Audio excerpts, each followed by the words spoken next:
2009'da ben Gökdere Gemtepe muhtarı oldum. 2009'da. 2009'dan sonra yani bu gelişme için, köyün gelişmesi için, yolları için, grup yolu için. Yani yürekler acısı. 10 yıldır ben muhtarlık yapıyorum bu bölgede. Yani en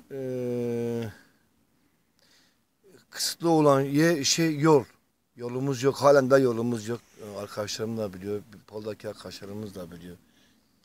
Yetkili arkadaşlar da biliyor. Kaç defalarca müracaat ettik. Geldik, konuştuk. 2014'te baraj yapıldı. Baraj nedeniyle mevcut olan yolu suyun altında kaldı.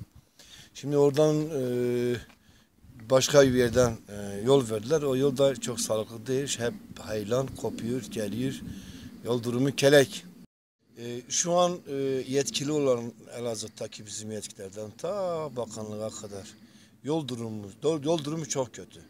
Buna bir çare bulsunlar. O yol o heyelanlı yerleri gözüne alıp maalesef baksınlar bu bölgeye.